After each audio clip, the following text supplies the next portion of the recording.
मध्ये विकसित भारत जी रामजी हा कायदा आलाय, त्याने ग्रामीण भारतासाठी नवी आश्वासक चौकट मांडलेली आहे। आणि ग्रामीण भागाचा विकास करायचा तर फक्त लोकांना काही दिवसांचा किंवा काही आठवड्यांचा रोजगार न देता त्यांना उपजीविकेची साधनं निर्माण करून देणं, या उद्देशाने मला असं वाटतं की ही योजना आणण्यात आलेली आहे। 125 दिवसाची मुदत दिलेली आहे आणि त्या 125 दिवसाच्या मुदतीमुळे एक अधिक जास्त काळ लोकांना रोजगार मिळणार आहे। अनेकदा होतं की राजकारणासाठी आपण केवळ नाव बदललं आहे किंवा काय, म्हणजे अशा दृष्टीने जे विचार करतो, आणि हे जेव्हा काम होत असेल तेव्हा ज्याला सोशल ऑडिट ज्याला म्हणतो की ज्याच्याद्वारे स्थानिक लोकांकडनंही त्याचा पाठपुरावा केला जाणं, तर त्या योजना अधिक कार्यक्षमपणे अधिक चांगल्या पद्धतीने पार होतात। नमस्कार। ग्रामीण भारताचा शाश्वत विकास व्हावा यासाठी केंद्र सरकारनं आणलेल्या विकसित भारत, रोजगार आणि उपजीविका हमी ग्रामीण अभियान या अभियानाच्या अनुषंगानं आज जो आपण पॉडकास्ट घेतोय त्यामध्ये मी विनायक घोडे आपलं मनापासून स्वागत करतो। ग्रामीण भारत म्हणजे केवळ शेती नाही आहे, तर तो आपल्या देशाचा आर्थिक कणा आहे। जेव्हा या ग्रामीण भागासाठी आपण योजना आणण्याचा विचार करत असतो, त्यासाठी रोजगार असेल, उत्पन्न असेल किंवा विकासाची दिशा देण्याचा प्रयत्न आहे, हा सर्व विचार करताना या योजनांमध्ये काळानुरूप बदल करणं हे अत्यंत गरजेचं असतं। 2005 मध्ये मनरेगा योजना आली, तिनं रोजगाराची हमी दिली, तर आता 2025 मध्ये विकसित भारत जी रामजी हा कायदा आलाय, त्याने ग्रामीण भारतासाठी नवी आश्वासक चौकट मांडलेली आहे। एकूणच हा कायदा आणण्याची गरज का भासली, यामध्ये कोणाला काय काय फायदा होणार आहे, आणि सर्वात महत्त्वाचं म्हणजे केंद्र सरकारनं जे 2047 पर्यंत विकसित भारताचं उद्दिष्ट ठेवलेलं आहे, त्या परिदृश्यामध्ये या कायद्याकडे कसं पाहता येईल, या सर्व मुद्द्यांचा आपण सर्वंकष आणि सखोल असा धांडोळा घेणार आहोत। आपल्यासोबत आहेत ज्येष्ठ विश्लेषक अनय जोगळेकर। अनयजी नमस्कार, कार्यक्रमात आपलं मनापासून स्वागत। नमस्कार। 2005ला मनरेगा योजना आली, त्यामध्ये रोजगाराची हमी दिली गेली होती। आता 2025ला व्ही जी रामजी हा कायदा आलेला आहे। मनरेगा होतीच, मग अशामध्ये हा कायदा आणण्याची गरज का भासली असेल? मला असं वाटतं गेल्या 20 वर्षामध्ये भारतामध्ये खूप मोठ्या प्रमाणावर बदल झालेले आहेत। खरं तर रोजगार हमी योजनेची मुळं बघायला गेलं तर 1970च्या दशकात दुष्काळी परिस्थितीमध्ये लोकांनी स्थलांतर करू नये म्हणून ही योजना महाराष्ट्रातल्या काही भागात सुरू झाली। 2005 साली तेव्हाच्या UPA सरकारने याला राष्ट्रीय पातळीवर राबवायला सुरुवात केली होती। तेव्हाचा भारत आणि आताचा भारत याच्यामध्ये खूप फरक पडलेला आहे। अगदी GDPच्या बाबतीत जर बघायचं झालं तर तेव्हा भारत पहिल्या 15 ते 20 देशांच्या तालिकेमध्ये होता। आज जगातल्या 4थ्या क्रमांकाचा, जवळपास 5व्या किंवा 4थ्या क्रमांकाचा देश भारत बनलेला आहे। रस्त्यांची जोडणी असेल, पिण्याचं पाणी असेल, इंटरनेट, मोबाईल फोन असतील, शौचालय असतील, सगळ्या भागात ग्रामीण क्षेत्रामध्ये खूप मोठ्या प्रमाणावर बदल झालेले आहेत। आणि हे बदल झालेले असताना जो रोजगार हमी हा जो विषय होता की ग्रामीण भागातल्या लोकांना रोजगारासाठी स्थलांतर करावं लागू नये, त्यांना त्यांच्या गावातच रोजगार मिळावा आणि त्याच्यातनं त्यांच्या उपजीविकेची काही महिन्यांची तरतूद व्हावी, हा विचार 2005 साली होता। आणि त्यामुळे त्याला एका नव्या स्वरूपात आणणं आवश्यक होतं। आणि इथेही रोजगार हमी आहे, पण रोजगार हमीपेक्षा उपजीविका याच्यावर जास्त महत्त्व आहे। आणि विकसित भारत, ते विकसित भारत 2047 सालापर्यंत साध्य करायचं असेल तर ग्रामीण भागाचा विकास झाला पाहिजे। आणि ग्रामीण भागाचा विकास करायचा तर फक्त लोकांना काही दिवसांचा किंवा काही आठवड्यांचा रोजगार न देता त्यांना उपजीविकेची साधनं निर्माण करून देणं, या उद्देशाने मला असं वाटतं की ही योजना आणण्यात आली। म्हणजे जवळपास 20 वर्षांचं एक कालावधी यामध्ये लोटलेला आहे। दोन्ही गोष्टीची सांगड घातली गेली आहे की आधी फक्त रोजगार दिला जात असे, आणि मला वाटतं आधीच्या कामांमध्ये असं होतं का की कामं थोडी विखुरलेली होती, ती मागणी आधारित होती। म्हणजे गावांनी ठरवलं की अशा प्रकारची आपल्याला कामं करायची आहेत, तो तात्पुरता रोजगार होता आहे असं वाटतं तुम्हाला? आणि या योजनेमध्ये आता जो आहे तो भविष्यामध्ये एक मोठी पायाभूत सुविधा उभी राहिली पाहिजे आणि त्या सुविधेचा लाभ हा एकूण सर्व ग्रामीण अर्थव्यवस्थेला देखील झाला पाहिजे, या अनुषंगाने याच्यामध्ये प्रयत्न होताना दिसत आहेत आपल्याला? मला असं वाटतं की याच्यात एक जो मूलभूत दृष्टिकोनात फरक आहे तो म्हणजे ही जी पूर्वीची योजना आणि आत्ताची योजना याच्यातला जो फरक आहे, ही जी योजना आहे त्याच्यामध्ये ती अधिक कार्यक्षम करणं, लोकांना अधिक दिवस म्हणजे 100 दिवसाच्या ऐवजी 125 दिवस रोजगार देणं. आधी जी जबाबदारी होती ती मुख्यतः केंद्र सरकारची जबाबदारी होती, त्याच्यात आता केंद्र आणि राज्य यांची संयुक्त उपक्रमाने त्याच्यात जबाबदारी ही शेअर करणं आणि खर्च पण शेअर करणं हा दृष्टिकोन आहे. याच्यामध्ये तंत्रज्ञानाचा मोठ्या प्रमाणावर वापर करून त्याच्यातली गळती किंवा भ्रष्टाचार होण्याची शक्यता मोठ्या प्रमाणावर कमी करणं हा दृष्टिकोन त्याच्यातनं आहे. आणि या योजनेच्याद्वारे अशी काही कामं झाली पाहिजे की ज्या कामांमुळे लोकांना भविष्यातही त्या गावात राहून आपली उपजीविका त्यांना मिळवता येईल. यामध्ये अनेक वेगवेगळे समज पसरवले जातात, याकडे तुम्ही कसं बघता? एखादं आपल्याला धोरण जर आपल्याला त्याची अंमलबजावणी करायची असेल तर ती कशा प्रकारे केली गेली पाहिजे आणि त्या दृष्टीनं यामध्ये काय तरतुदी वाटतात तुम्हाला? नक्कीच अधिकार देण्याची गोष्ट स्वागतार्ह आहे. म्हणजे शिक्षणाचा अधिकार दिला, पण जर शाळाच नसतील आणि शाळांमध्ये जागाच नसतील तर अधिकार देऊन तुम्ही शिकणार कुठे जर शाळाच नसतील तर. तसंच जर तुम्ही रोजगाराचा अधिकार दिला पण जवळपास कामच नसेल आणि ते काम होण्यासाठी जी निधीची तरतूद लागते. तुम्ही बघा, जेव्हा ही योजना सुरू झाली तेव्हा सुरुवातीच्या काळात त्याला साधारणतः वर्षाला 30 ते 35 हजार कोटीचं ॲलोकेशन सरकारकडनं केलं जात होतं. सुरुवातीच्या काळात हे यशस्वी झालं कारण भारताची अर्थव्यवस्था वेगाने वाढत होती. मग 2008-9 सालच्या आसपास जगात संकट आलं, त्याचा परिणाम भारतावर झाला, त्याच्यामुळे अर्थव्यवस्थेच्या वाढीचा दर कमी झाला. जसा तो दर कमी झाला तसंच या योजनेला मिळणारा जो निधीचा पुरवठा आहे तो कमी झाला. मग निधीचा स्रोत आटल्यावर लोकांची मागणी यायला लागली, पण लोकांना काम द्यायला सरकारकडे निधी नसल्यामुळे मग ज्या उद्देशाने हे सुरू केलं की मी जर आज काम करत असेल तर दर आठवड्याच्या शेवटी मला पैसे मिळणं अपेक्षित आहे, आठवड्याच्या शेवटी नाही तर 15 दिवसांनी पैसे मिळणं अपेक्षित आहे. त्याच्याऐवजी जर 6-6 महिने लोकांना पैसे मिळायला लागत असतील, हा एक मुद्दा झाला. दुसरा मुद्दा एक त्याच्यामध्ये झाला की माणसं कामं करतात तेव्हा कामं करताना त्यांना हत्यारं अवजारं लागतात, कुदळ, फावडी, घमेली. रस्ता बांधायचा असेल त्याच्यासाठी खडी लागते, सिमेंट लागतं, म्हणजे एवढ्या गोष्टी तरी आवश्यक आहेच. ते नियोजन कुठेतरी न जमल्यामुळे असं झालं की त्याचा जो काहीतरी एक रेशो ठरवला होता की साधारणतः 70 रुपयाची मजुरी आणि 30 रुपयाचं मटेरियल किंवा अवजारं आणि या सगळ्या गोष्टीसाठी अनेक ठिकाणी 85% खर्च मजुरीवर केला जाऊ लागला. आणि त्याच्यामुळे काय झालं की जर मजुरांना पैसे दिले जात असतील पण त्यांना काम करायला संसाधनच उपलब्ध होत नसतील तर मग ते काम काय करणार? आणि मग त्याच्या जी कामासाठी ते तयार आहेत पण काम नाही आहे, आणि मग त्याच्यासाठी त्यांना भत्ता, त्या भत्त्यामध्येही तो विषय होता की तो भत्ता मिळणं बंधनकारक नव्हतं. आणि त्यामुळे प्रत्यक्षात जरी 100 दिवसाची तरतूद किंवा 100 दिवसाचा रोजगार मिळणं त्याची अपेक्षा असताना बऱ्याच ठिकाणी 50 दिवस किंवा त्याच्यापेक्षा कमी रोजगार किंवा अनेकांना रोजगारासाठी तयार आहेत पण काम नाही आहे, अशी त्याच्यामध्ये गोष्टी दिसायला लागल्या. त्या दूर करण्याचा प्रयत्न या योजनेमध्ये केला गेलेला आहे. बरं, मग कशा प्रकारे या योजनेची ताकद आपल्याला आता काय वाटते की कशा प्रकारे खूप मोठं परिवर्तन, जे असं म्हटलं जातं की नव्या भारताचा जो ग्रामीण भाग आहे तो सशक्त झाला पाहिजे, सक्षम झाला पाहिजे, या दृष्टीनं कुठल्या प्रकारची एकीकृत योजना यामध्ये आपल्याला दिसते? एकूण मला असं वाटतं ग्रामीण भागातला जो मोठा बदल झाला आहे तो याच्यामध्ये आपण लक्षात घेतला पाहिजे. गेल्या 20 वर्षात जनधन योजनेच्या माध्यमातून ग्रामीण भागात जवळपास प्रत्येक कुटुंबामध्ये बँक अकाउंट आहे, प्रत्येक माणसाकडे मोबाईल फोन आहे आणि आधारशी तो जोडला गेला असल्यामुळे विविध योजनांचे पैसे थेट त्याच्या बँक खात्यात जमा होत आहेत. त्याच्यातही जे गरीब लोक आहेत त्यांना सरकारच्या वेगवेगळ्या योजनांद्वारे, केंद्र सरकारच्या, राज्य सरकारच्या योजनांद्वारे त्यांना दर महिन्याला काहीतरी राशन किंवा स्वस्त दरात किंवा मोफत धान्य त्यांच्यापर्यंत पोचलं जातं. आणि त्याच्यामुळे गरिबी रेषेचं प्रमाण जे पहिले 25% होतं ते आता खूप कमी झालेलं आहे. त्यांना जर रोजगार आणि उपजीविकेची साधनं द्यायची असेल तर त्यांच्याकडे कुठली कौशल्य आहेत, कुठल्या प्रकारच्या पायाभूत सुविधा ते निर्माण कराव्या लागतील, त्या पायाभूत सुविधा निर्माण करण्यासाठी निधीचं नियोजन, त्याच्यासाठी कौशल्याचं नियोजन, आणि हे सगळं करायचं तर एकीकडे केंद्र आणि राज्य सरकार यांच्यामध्ये ताळमेळ असणं आवश्यक आहे. आणि त्याचबरोबर ग्रामीण भागातली जी ग्रामसभा आहे त्यांच्याशी पण ताळमेळ असणं आवश्यक आहे.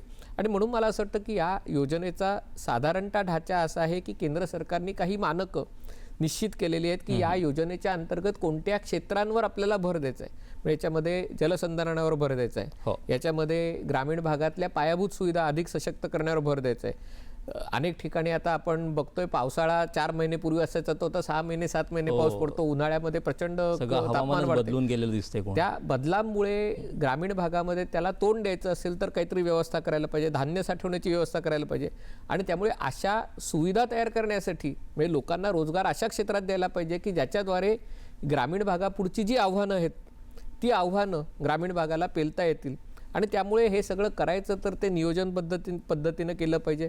त्याच्यामध्ये जो पैशाचा अपव्यय आहे, कारण शेवटी हा पैसा कुठलंही केंद्र सरकार राज्य सरकार खर्च करणार आहे, हे आपल्या करदात्यांचा पैसा देणार आहे. आणि त्याच्यामुळे असं होता कामा नये की पैसा दिला आणि त्याच्यातनं जे काही काम झालं म्हणजे जे पूर्वीच्या योजनेबद्दल झालं की अनेकदा खड्डे केले गेले, पुन्हा बुजवले गेले, पुन्हा केले गेले आणि त्याच्यामुळे त्याच्यातनं जे काम उभं राहील, लोकांना रोजगार मिळाला पाहिजे हे प्राधान्य आहेच आहे. पण रोजगार मिळण्याबरोबर चांगले ॲसेट्स किंवा चांगले कामं पण त्याच्यातनं उभी राहिले पाहिजेत. हे सगळं करायचं तर मला असं वाटतं की हे त्याच्यामध्ये नियोजनबद्ध रीतीने करणं आणि त्याच्यामध्ये ताळमेळ असणं. अनेकदा कधी कधी वाटतं की हा ताळमेळ आहे म्हणजे कोणीतरी त्याचं मॉनिटरिंग करणं, त्याच्यातनं गावाचे अधिकार काढून घेणं, अशी याची मांडणी करणं शक्य आहे. पण मला असं वाटतं जर ताळमेळ हा नसेल तर मग त्याच्यातनं चांगलं काम उभं राहणार नाही. हे एकूणामध्ये सगळं एकदम बारकाईनं नियोजन केलं आहे, प्रत्येक गोष्टीची वर्गवारी केली आहे. मगाशी आपल्या चर्चेमध्ये एक मुद्दा असा होता तो म्हणजे आधीचा जो भारत होता 2005च्या आधीचा किंवा त्यानंतरचा जो काळ आहे सगळा, त्या काळामध्ये खाण्याची पण भ्रांत होती. आजचा भारत हा खूप पुढं निघून गेलेला आहे. एकूणामध्ये जे सगळे 80 कोटीपर्यंत सगळ्यांना अन्नधान्य पण मिळतं, जे गरिबी रेषेच्या खाली आहेत त्या सगळ्या लोकांना आता आपल्याला ती जेवणाची भ्रांत नाही आहे, तर चांगलं आयुष्य सगळ्यांना जगता यावं या दृष्टीने आणि जे 2047चं विकसित भारताचं आपलं स्वप्न आहे ते पूर्ण करायचं असेल तर प्रत्येक नागरिक, प्रत्येक भारतीय हा सक्षम झाला पाहिजे. या दृष्टीनं या योजनेमध्ये कोणत्या कोणत्या तुम्हाला तरतुदी बारीक दिसतात. मगाशी आपण म्हटलं ते म्हणजे 100 दिवसाचा जो कालावधी होता तो आता 125 दिवसाचा केला आहे आणि यामध्ये सुद्धा जर या काळामध्ये काम नाही मिळालं तर त्या मजुराला बेरोजगारी भत्ता मिळणार आहे. जो एक आक्षेप आहे किंवा तो एक समज पसरवला जातो आहे तो हक्कांसंदर्भातला, तर इथे मजुरांचा हक्क हा अबाधित राखला जातो आहे का? आता याच्यामध्ये कसं आहे की जर विकास करायचा तर नेमकं काय करायचं, कोणती संसाधने निर्माण करायची, कोणती पायाभूत सुविधा निर्माण करायच्या, मग ते करायचं तर किती निधी पाहिजे, मग त्याच्यातला केंद्र सरकारचा किती, राज्य सरकारचा किती, त्याच्यामध्ये एखाद्या गावाला जर ती योजना हवी असेल म्हणजे हे कसं होतं अजूनही त्याचं विकेंद्रीकृत स्वरूप अजूनही तसंच आहे. ग्रामसभेला त्यांना ठराव करायचा आहे, त्यांना सरकारकडे जायचं आहे, पण ते त्यांना जाताना केंद्र सरकारची आणि राज्य सरकारची काही मानकं आहेत. तुम्हाला जी योजना विकसित ग्राम सरकारची जी योजना आहे त्याच्या अंतर्गत शहरातलं उदाहरण घ्या, आपण मेट्रो बांधतोय सगळीकडे, तर मेट्रो बांधताना मेट्रोचे रूट कुठले असले पाहिजेत, त्या मेट्रोच्या रूटमधनं लोकलच्या प्रवासाने फायदा झाला पाहिजे, बसच्या प्रवासाने फायदा झाला पाहिजे, हा सगळा विचार कोणीतरी करणं आवश्यक आहे. हे जर आपण शहरात करतो तर ग्रामीण भागातही ते करायला पाहिजे आणि ते करायचं असेल तर हे राज्य पातळीवर आणि केंद्र पातळीवर करायला पाहिजे. दुसरीकडे त्यातली चांगली गोष्ट अशी आहे की ग्रामसभेला अजूनही ते अधिकार आहेत, फक्त त्यांना जी योजना सादर करायची ती या निकषांच्या आधारावर, या मानकांच्या आधारावर सादर करायचे.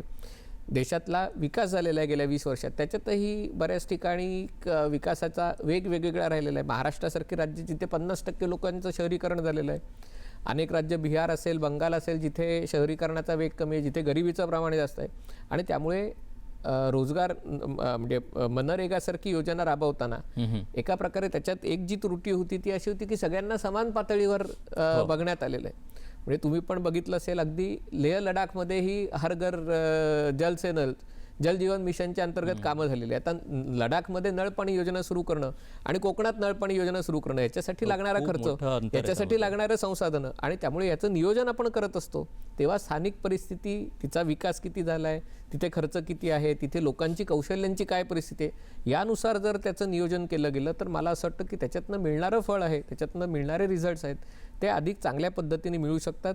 केंद्र सरकारने अनेक प्रकल्पांवर गतिशक्ती मिशनच्या अंतर्गत हे साध्य केलेलं आहे. आता ते आपल्याला ग्रामीण भागात घेऊन जायचं आहे आणि म्हणून त्याच्यासाठी ही नवीन संरचना आवश्यक होती. म्हणजे अगदी गाव ते राष्ट्रीय पातळीपर्यंत ज्या पायाभूत सुविधा असतील त्यांना एकत्र कसं जोडता येईल आणि एक चांगली व्यवस्था कशी उभी करता येईल दीर्घकालीन, शाश्वत, यावरती विचार झालेला दिसतोय. या कायद्यामध्ये सर्वात जो पायाभूत घटक आहे तो म्हणजे मजूर. या ज्या सगळ्या तरतुदी यामध्ये दिसत आहेत त्या मजुराला कशा लाभदायक सिद्ध होतील आणि हा जो मजूर आहे याला दीर्घकालीन त्याच्या आयुष्यात थेट त्याचा फायदा कसा होईल अशा कुठल्या तरतुदी यामध्ये तुम्हाला दिसत आहेत? मी दोन्ही अंगाने याच्याकडे बघीन, कारण पहिले जो मनरेगाचा जो एक त्यातली जी एक त्रुटी होती की याच्यातनं ग्रामीण भागातल्या लोकांना रोजगार पुरवला गेला, पण त्याच्यामुळे जी शेतीची अर्थव्यवस्था आहे ती कुठेतरी धोक्यात आली.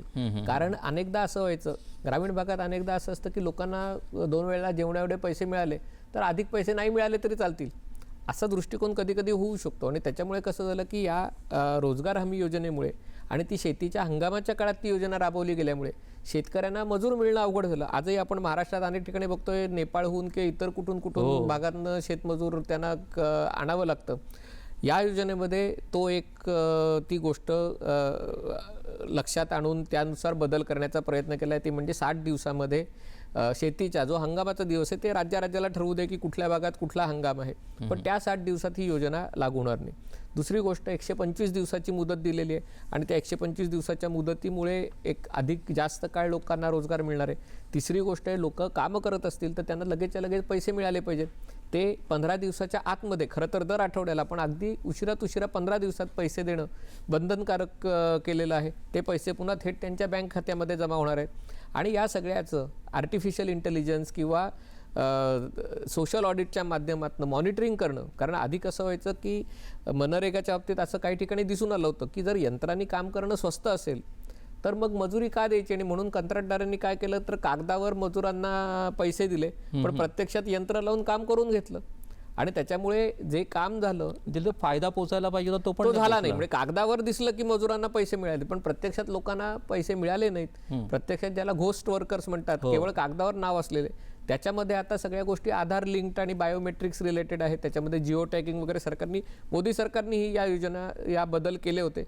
पण आता ते बदल करूनही पुरेसं नाही हे लक्षात आल्यावर मग ही नवीन योजना आणणं. पण अनेक या शेतीच्या बाबतीमध्ये विचार करताना असं पण दिसतंय का की 60 दिवसांचं जेव्हा इथं काम बंद होते तेव्हा त्यांना 100% अगदी हमी आहे की शेतीची कामं त्यांना मिळणारच आहेत त्या काळामध्ये, ती उपलब्ध आहेत म्हणजे त्यांच्यासाठी, आणि उरलेले 125 दिवसांचं काम त्यांच्यासाठी आहेच. त्यामुळे एकूण ती तशी हमी जरी नसली तरी त्यांना उपलब्ध होणारा जो कालावधी आहे तो 125 अधिक 60 हा एक साधारण 200 दिवसांच्या जवळपासची कामं त्यांच्याकडे उपलब्ध होतील असं एक चित्र दिसतंय. निश्चितच. आणि त्याच्यासाठी म्हणून म्हटलं की आरोप करताना सरकारला निधी कमी करायचा आहे वगैरे अशाने आरोप करणं सोपं आहे, पण जर तुम्ही तरतूद बघितली गेल्या 10 वर्षात तर ही तरतूद सातत्याने वाढत आहे. हाच धागा धरून आपण पुढे जाऊयात की आधी जी कागदावरची व्यवस्था असं ज्याच्यावरती टीका झाली खूप आणि जे आक्षेप घेतले गेले आणि म्हणून ही योजना आणणं अपरिहार्य ठरलं असं म्हटलं गेलं, तर ती कागदावरच्या सगळ्या योजना आणि आत्ताची जी डिजिटल प्रणाली आहे या प्रणालीमुळे कसं परिवर्तन यामध्ये येऊ शकेल जर आधीची तुलना केली तर? मला असं वाटतं अशा ज्या योजना आहेत त्या सभोवतालच्या परिस्थितीनुसार त्याच्यामध्ये बदल होण्याची गरज असते आणि तशी तरतूदही करणं आवश्यक असतं. म्हणजे जेव्हा मोदी सरकार सत्तेवर आलं तेव्हा अशी सगळीकडे चर्चा होती की मोदी सरकार ही योजना बंद करून टाकेल, कारण त्याच्यात भ्रष्टाचाराचे आरोप होते आणि अशा प्रकारचे. तरी मला असं वाटतं सुरुवातीच्या काळात सरकारने त्याला निधीचा पुरवठा केला. जेव्हा जागतिक आर्थिक संकट आलं किंवा अनेक ठिकाणी मोठा दुष्काळ, ओला दुष्काळ पडला किंवा कोविडचं संकट आलं आणि मोठ्या कोट्यावधी लोक शहरी भागातनं ग्रामीण भागात गेले आणि त्यामुळे त्यांना तिथे ग्रामीण भागात त्यांचं पोट भरण्याची व्यवस्था करणं आवश्यक होतं, तेव्हा या सगळ्या योजनेवरचा खर्च हा पूर्वी 30-35 हजार कोटी वर्षाला बजेट असायचं, ते 1 लाख कोटीच्या वरती गेलं. म्हणजे जिथे गरज होती, जेव्हा गरज होती तेव्हा त्याचं तरतूद वाढवणं, जेव्हा गरज नसेल तेव्हा ती कमी करणं, अशा प्रकारची सुटसुटीतपणा जेव्हा त्याच्यामध्ये असेल तेव्हा त्याच्यात अधिक चांगल्या पद्धतीने काम करता येऊ शकतं. हे सरकारने आत्तापर्यंत दाखवलेलं आहे. पण आता याच्या पुढे जायचं असेल म्हणजे विकसित भारतात ग्रामीण भागाचंही योगदान असायला हवं आहे. म्हणजे आपण जेव्हा जगातली 2ऱ्या क्रमांकाची अर्थव्यवस्था होऊ पाहतोय तेव्हा हे काही फक्त शहरातल्या काही मोठ्या शहरातल्या लोकांचं काम नाही, त्याच्यासाठी ग्रामीण भागही सशक्त करणं, तेही सगळे भागधारक आहेत. आणि ते करायचं असेल तर त्यांच्या अंगी चांगली कौशल्य येणं, त्यांच्यापर्यंत या सगळ्या सोयीसुविधा पुरवल्या जाणं, त्या दृष्टीने या योजनेकडे बघितलं जातं आहे. मला असं वाटतं की आपण अनेकदा होतं की राजकारणासाठी आपण केवळ नाव बदललं आहे किंवा काय, म्हणजे अशा दृष्टीने जे विचार करतो, पण आत्ता आपली परिस्थिती काय आहे, आज जगात भारत एक आशा स्थान, अनेक देश भारताकडे आशा स्थान म्हणून बघत आहेत आणि आपण स्वतःला 2027 साली कुठे जातोय हे बघतोय. ते बघून या योजनेचं नियोजन करणं आवश्यक आहे. त्या दृष्टीने आपण याच्याकडे बघायला हवं. केंद्रीय कृषी मंत्री शिवराज सिंग चौहान यांनी अगदी कालच 1,51,00,000 कोटी रुपयांची याला तरतूद केली आहे. मग अशा आपला जो उल्लेख झाला की 60% भाग हा केंद्र सरकार देणार आहे आणि 40% भाग हा राज्य सरकार देणार आहे. तर एका वर्षासाठी 1,51,000 कोटी रुपये जेव्हा येतात आणि अजून राज्याचा त्याच्यामध्ये एक वाटा येईल, एक आर्थिक तरतूद देखील मोठ्या प्रमाणावरती उपलब्ध होते, तेव्हा कामाला खूप मोठ्या प्रमाणावरती गती मिळेल असं दिसतंय. नक्कीच. म्हणजे जर तुम्ही हिशोब केला तर 1.5 लाख कोटी जर केंद्राचे आले तर 1 लाख कोटी साधारणतः राज्याचे येऊ शकतात. म्हणजे जे अर्थ तरतूद ही जवळपास दुप्पट तरतूद होते गेल्या वर्षांच्या तुलनेत, दुप्पट अडीचपट तरतूद होते. आणि मला असं वाटतं जेव्हा अशी तरतूद होईल तेव्हा मग नियोजन करून, म्हणजे त्याच्यासाठी लागणारं साहित्य असेल, बांधकाम साहित्य असेल, ज्याला आउटकम काय आहे, हां, नतीजा काय आहे, तर तो कारण याच्यामध्ये फार त्याच्याकडे वारंवार उल्लेख केलेला आहे की आधी जे आउटपुट होतं तर आउटपुटपेक्षा आउटकमवरती जास्त भर देण्याचा प्रयत्न यामध्ये होतो. म्हणजे परिणाम यातील काय दिसतायत यावरती एकूण जास्त भर ते दिसतोय. महत्त्वाचं अशासाठी आहे कारण जर प्रत्यक्षात तुम्ही एक पाझर तलाव तयार करण्यासाठी मजुरी दिली आणि जर तो तलाव तयारच झाला नाही, 100 दिवस लोकांना रोजगार मिळेल, पण पुढे काय? इथे जर त्या कामातनं प्रत्यक्षात तो ॲसेट म्हणजे तो तलाव असेल किंवा तो रस्ता असेल किंवा त्याच्यातनं धान्य साठवणुकीचं केंद्र अस्तित्वात आलं तर त्या गोष्टीचा फायदा त्याच गावातल्या लोकांना पुढचं वर्षभर मिळणार, अनेक वर्ष मिळणार आहे खरं तर. आणि त्याच्यामुळे जर त्याच्यातनं या तरतुदीतनं जर गोष्टी प्रत्यक्षात अस्तित्वात येत असतील तर त्याचा फायदा आहे हा 100 दिवस 125 दिवस असं न करता अनेक वर्षांसाठी हा फायदा होणार आहे असं मला वाटतं. ज्या 4 प्रमुख क्षेत्रांवरती भर दिले त्याच्यामध्ये एक जलसंधारण झालं, पायाभूत सुविधा झाल्या, उपजीविकेची साधनं झाली आणि सध्या जो हवामानाचा बिकट आणि गंभीर प्रश्न उभा ठाकलेला आहे तर त्याच्या संरक्षणासाठी, आपत्ती व्यवस्थापनावरती मात करण्यासाठी ही जी 4 क्षेत्र आहेत यांना यामध्ये निवडलं गेलं आहे. तर काय यामागे अशी दृष्टिकोन किंवा भूमिका असेल की हीच 4 क्षेत्र निवडली गेली असतील? पाणी तर सगळ्यासाठी आवश्यक आहे, म्हणजे शेतीसाठी आवश्यक आहे, ग्रामीण भागात पिण्यासाठी पण पाण्याची आवश्यकता आहे, उद्योग रोजगार यायचे झाले तर तरी पाण्याचा साठा आवश्यक आहे. हे खरं आहे की केंद्र सरकारच्या, राज्य सरकारच्या प्रयत्नातनं नळ पाणी योजना किंवा शेतीसाठी कालव्याद्वारे सिंचनाची व्यवस्था केली जाते, पण त्याच्याबरोबर या सगळ्या गोष्टी विकेंद्रीकृत पद्धतीने उपलब्ध झाल्या तर शेतकऱ्याला स्वतःच्याच पाण्याच्या स्रोतातनं शेती करता येते आणि त्याचं आयुष्य अधिक शाश्वत होतं. म्हणून पाणी पुरवठा हा त्यातला अतिशय महत्त्वाचा आहे. ज्याला पायाभूत सुविधा विकास म्हणतात त्याच्यातही सरकारकडनं प्रत्येक गावात वीज पोचलेली आहे, कुकिंग गॅस पोचलेला आहे, रस्ते पोचलेले आहेत. आता त्याच्या जोडीला ज्या पायाभूत सुविधा आवश्यक आहे, धान्याची कोठारं आवश्यक आहे, कोल्ड स्टोरेज चेन तयार होणं आवश्यक आहे, वातावरणातील बदल ही तर खरी गोष्ट आहे, सगळ्यांना जाणवतं. जगण्याशी आता एकदम संबंध आहे त्याचा थेट. निश्चितच. आणि आत्ता आपण बघितलं की अनेक ठिकाणी जेव्हा पूर आला, दुष्काळ आला तेव्हा सरकारने त्या भागातली या मनरेगाची तरतूद वाढवली आणि लोकांना त्या योजनेच्या अंतर्गत काम करून दिलं. आणि त्यामुळे या सगळ्याला कुठेतरी केवळ त्याला स्टॅटिक न ठेवता जे त्याच्यातनं जे आपत्ती, नैसर्गिक आपत्ती येऊ शकतात त्याच्याशी जोडणं आवश्यक आहे. आधीची जी मनरेगा योजना होती त्याच्यामध्ये मागणी आधारित निधी दिला जायचा. म्हणजे काय गरज आहे आता कुठलं काम करायचं आपल्याला गाव पातळीवरती ते ठरवलं जायचं आणि त्याला निधी दिला जायचा.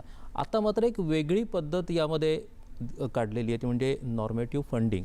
तर मुळात नॉर्मेटिव्ह फंडिंग काय आहे आणि ते कसं महत्त्वाचं या सगळ्या व्यवस्थेमध्ये ठरू शकेल?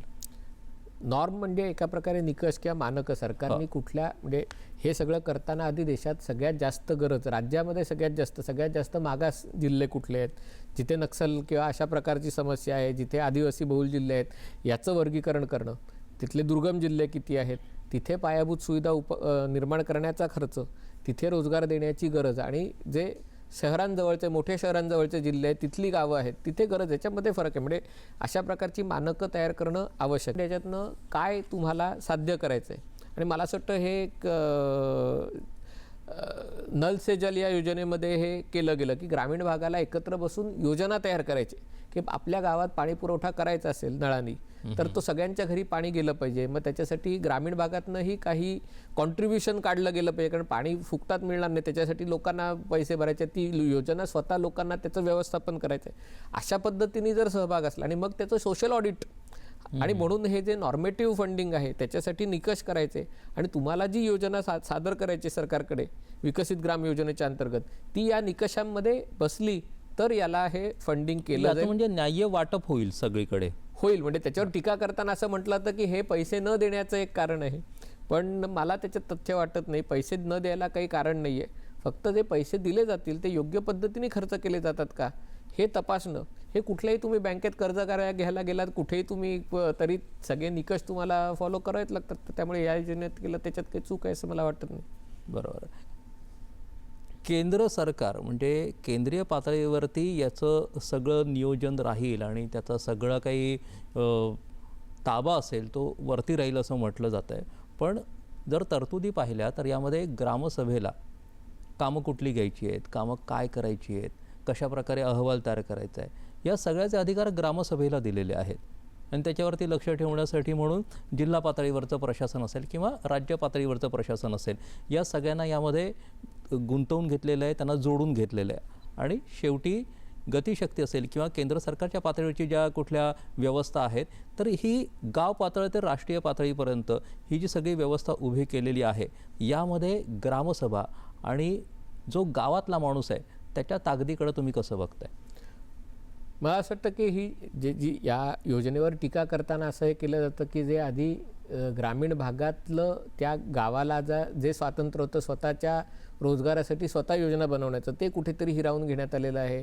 किंवा जे राज्यांना, आणि त्याच्यासाठी उदाहरण दिलं की कशाप्रकारे महाराष्ट्रांनी पहिल्यांदा ही जी रोजगार हमी योजना आहे ती राज्यांनी शोधून काढली, आणि त्यामुळे राज्यांची जी क्षमता आहे नवीन काहीतरी विचार करण्याची आणि काहीतरी चांगलं करण्याची, ही क्षमता मारून टाकण्याचा प्रयत्न आहे. कारण केंद्र सरकार सगळं ठरवणार आणि राज्यांना ते सादर करणार, हा एक दृष्टिकोन झाला. म्हणजे मी त्याच्यात काही त्याच्यावर टीका करणार नाही.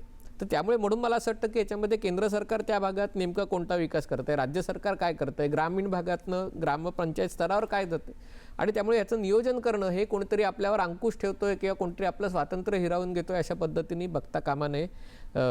शेवटी सगळे आपण ग्रामीण भागात असो, राज्य असो, देश म्हणजे केंद्रीय पातळी असो, सगळेजण एकाच देशाचा भाग होत, आणि जे काही होतंय ते जर देशाच्या भल्यासाठी होत असेल तर याच्यामध्ये एकमेकांशी संवाद ठेवून त्याच्यामध्ये जर नियोजन करता आलं तर मला असं वाटतं या व्यवस्थेत असं पण एक दिसू शकतं ना की जसं गावामध्ये एखादं काम होतं आहे ते काम तालुक्याच्या पातळीवरती कसं जोडलं जाऊ शकतं आणि भविष्यात ते जिल्हा पातळीवरती, राज्य पातळीवरती आणि राष्ट्रीय पातळीवरती, म्हणजे ती जी पायाभूत सुविधा आहे तिचं असं एक व्यवस्थित ते जोडलं जाऊन त्याचा दीर्घकालीन भारताच्या विकासासाठी उपयोग होऊ शकतो एकूण. निश्चितच. म्हणजे मला काही वर्षांपूर्वीची गोष्ट आहे की आठवते की विदर्भामध्ये फिरताना असं जाणवत होतं की एका गावामध्ये गायी दिलेल्या असतात, दुसऱ्या गावामध्ये ते कूलिंग सेंटर बनवलेलं असतं, तिसऱ्या गावामध्ये चारा लागवड केलेली असते. म्हणजे सगळ्या ठिकाणी खर्च केलेला असतो पण त्याच्यातनं आउटकम म्हणतो आपण ते काही येत नाही. कारण त्याचं ह्याचा ताळमेळ जर केंद्रीय पातळीवर आणि राज्याच्या पातळीवर राखला गेला असेल, आणि याच्यातही केंद्र सरकार आणि राज्य सरकार, तुम्ही जसं म्हटलात की 1,51,000 कोटी आणि राज्य सरकार कदाचित 1,00,000 कोटी खर्च जर ते करणार असतील तर त्याच्यामध्ये त्यांनाही तो एक वाटा मिळाला पाहिजे की याच्यातनं नेमकं काय उभं राहत आहे. आणि दुसरीकडे ग्रामीण भागातही त्यांना काय करायचं आहे हे त्यांचं म्हणणं विचारात घेतलं पाहिजे. कारण अनेकदा असतं की स्थानिक माणसाकडे पण शहाणपण असतं, म्हणजे त्यालाही गोष्टी दिसत असतात, कळत असतात, आणि त्यामुळे त्याचाही एक आवाज ऐकला जावा. आणि हे जेव्हा काम होत असेल तेव्हा ज्याला सोशल ऑडिट ज्याला म्हणतो की ज्याच्याद्वारे स्थानिक लोकांकडनंही त्याचा पाठपुरावा केलं जाणं, सगळ्या गोष्टी होत आहेत का कागदावर होत आहेत, ते जर गावातल्या माणसाला त्याचा फीडबॅक देण्याची यंत्रणा त्याच्यात असेल तर त्या योजना अधिक कार्यक्षमपणे अधिक चांगल्या पद्धतीने पार. जबाबदारी सुद्धा राहते. एकीकडे अधिकार मिळालेत ग्रामपंचायतीला किंवा ग्रामसभेला अधिकार मिळालेत आणि त्याच वेळेला जबाबदारी देखील स्पष्ट आणि निश्चित केलेली आहे राज्य पातळीवरती आणि जिल्हा पातळीवरती. तर यामुळे त्याची जी अंमलबजावणी होणार आहे ती अधिक चांगली होऊ शकेल असं एक चित्र दिसतंय.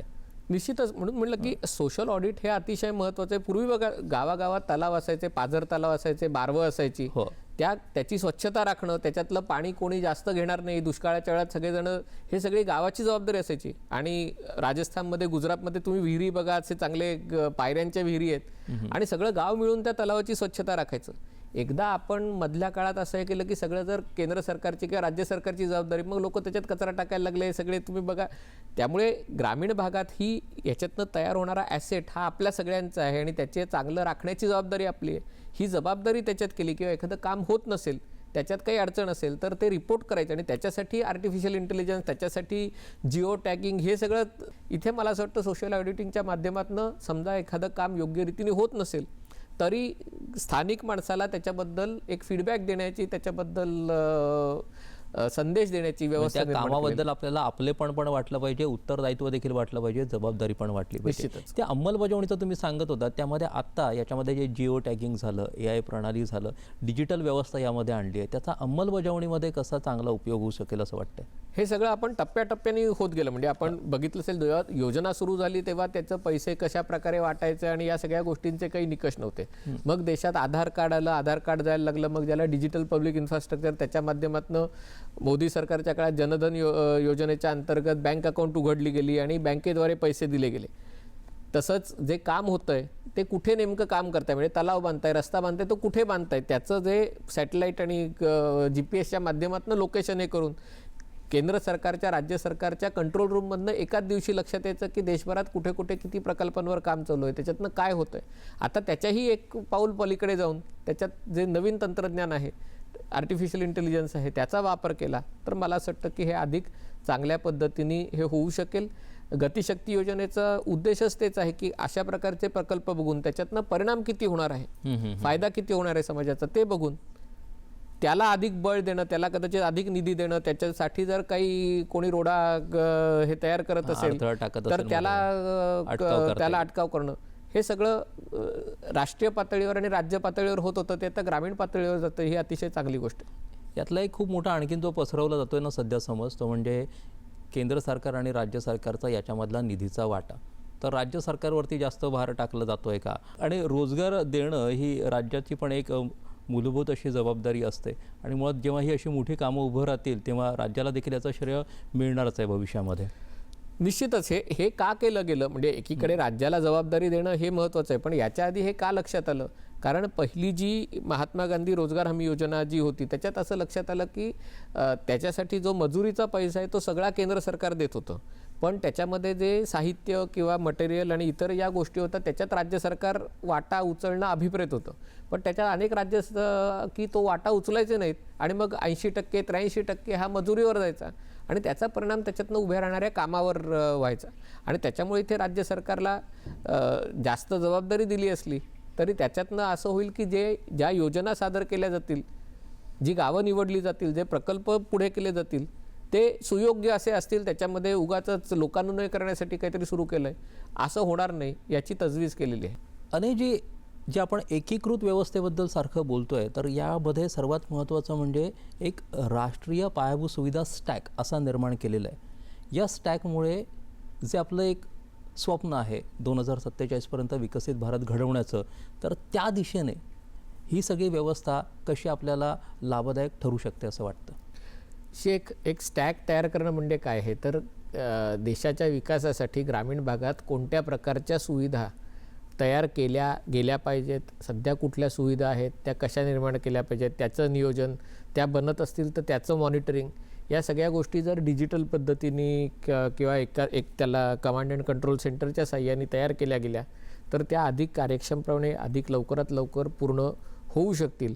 हे सगळं करताना त्याच्यासाठी जर काही स्टँडर्ड्स आपण तयार केले, कारण प्रत्येकाला स्वातंत्र्य दिलं, हवं ते करायचं, तर मग त्याच्यातनं जो विकास होईल त्याचा एकमेकाला पूरक ठरणार नाही आणि तो पूरक ठरण्यासाठी काही गोष्टी कराव्या लागतील. तर मला असं वाटतं की त्याचं जर मॉनिटरिंग आणि त्याचं जर नियोजन केंद्रीय पातळीवरनं केलं गेलं तर ते आवश्यक आहे. त्याच्यातनं जी गोष्ट आपण पुढच्या अनेक दशकात साध्य केली असती ती आपण काही कमी वर्षामध्ये साध्य करू आणि त्या दृष्टीने त्याचं महत्त्व आहे. म्हणजे आपल्या एकूण चर्चेमध्ये ते एक गोष्ट खूप अधोरेखित होते, ती म्हणजे ग्रामीण भारताचा जो विकास आहे आणि तिथला जो रोजगार आहे, ही संकल्पना केवळ काम मिळणं इतकीच आता मर्यादित राहिलेली नाही आहे, तर उपजीविकेचं साधन असेल, शाश्वत विकास असेल आणि पारदर्शकता असेल, अशा अनेक बाबी त्याच्याशी जोडल्या गेलेल्या आपल्याला दिसतात. जेव्हा ग्रामीण भारत हा यशस्वी होईल तेव्हाच विकसित भारताचं स्वप्न हे प्रत्यक्षात साकारलं जाईल आणि ही जी रामजी योजना आहे ती या दिशेनं टाकलेलं धोरणात्मक पाऊल आहे असं म्हणता येईल. अनयजी, आज तुम्ही इथे आलात, चर्चेत सहभागी झालात, या पॉडकास्टमध्ये सहभागी झालात, यासाठी आपले मनापासून आभार. धन्यवाद.